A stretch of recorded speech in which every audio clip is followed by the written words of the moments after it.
Okay. Dito tayo ngayon sa SM San Mateo. Kasama natin si Sunny. Sunny, say hi!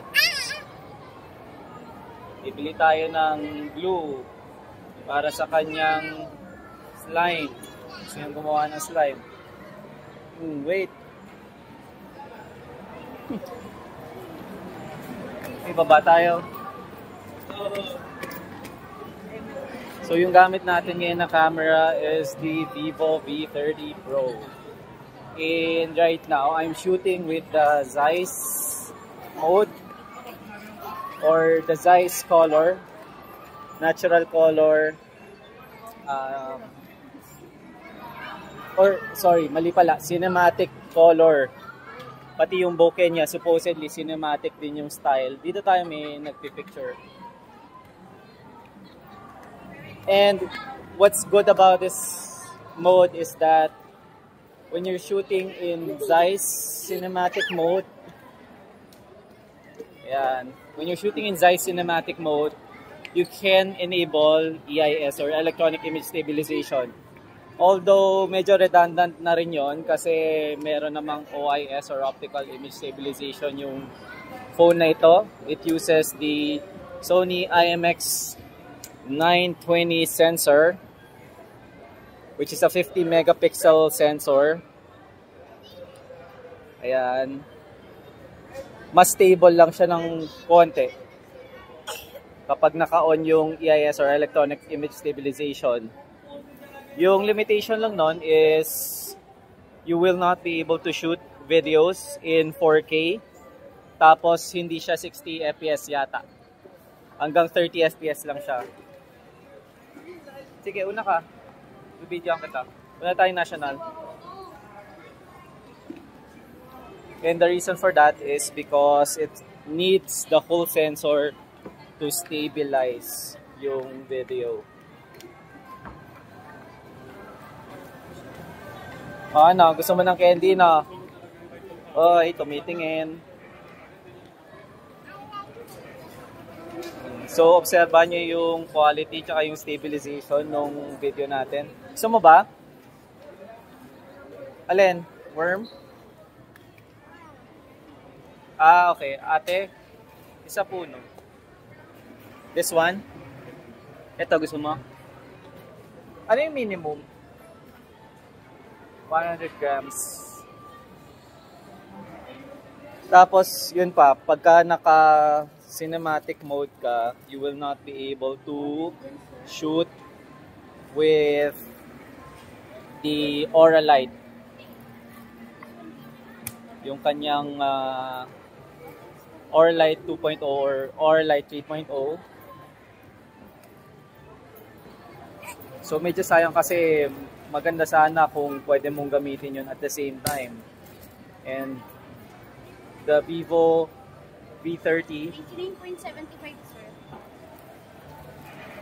is very unique because of that Aura Light feature.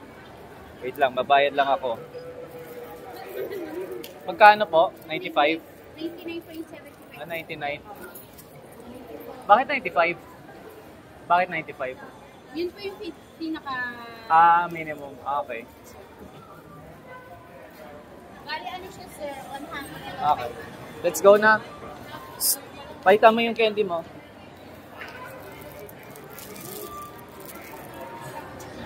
Let's go. So we are shooting this without any audio or any microphone, no? Ang gamit natin built-in mic. And one of the features of this phone is the voice enhancement or parang voice isolation. You can actually turn it on or off while shooting. Right now it's turned on. I'm gonna turn it off. And ayan. So voice enhancement yung tawag sa kanya. Tingnan na lang natin pagka pinlayback natin yung, sige, go. Pagka pinlayback natin yung video kung observable ba yung difference or kung halos walang difference. Sana maganda yung magiging result. Na-isolate ba niyo yung voice natin. So ngayon, i-on ko ulit yung voice enhancement feature. Ayan, naka-on na ulit yung ating voice enhancer. And nakikita ko, nagbo-blur yung background. Let's look for the glue.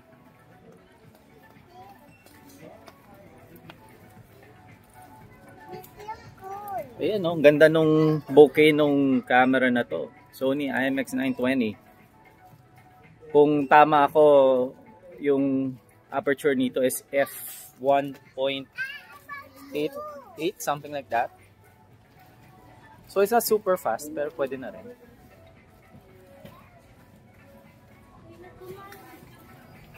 You found it? Ang laki naman yan. Magkano yan? Magkano yan? 129? 30? Sige na nga, kunin mo na yan. Wait, compare natin ilang 130 grams per, magkano yun? 60 pesos. It's 130, tapos this is 240 grams for 130 pesos. This is 130 grams for 60 pesos. So parang masulit to. Kasi 2 of this is already 120. So dapat nasa 260, but you're only getting 240 grams. Okay na ba sa'yo ganito karami? Okay na sa'yo to? O sige na nga, gamitin na natin. Magagamit mo naman to. Ha? Ito na lang. Ito, gusto mo ba to? Mga ganito. Glow in the dark glue. Ha? Samahan natin. Hindi. Ganito. Uy, washable color glue. Washable color glue. Ito na lang. Try natin. Haluan natin ng glow in the dark glue. Yung yung ating gagawa kasi kami ng slime mamaya sa bahay. So i-video din natin 'yon, no, Sunny? Video natin yung slime. Let's go. Meron pa bang bibilin? Okay. Hindi, dito may bibilin pa ba tayo dito? So sige.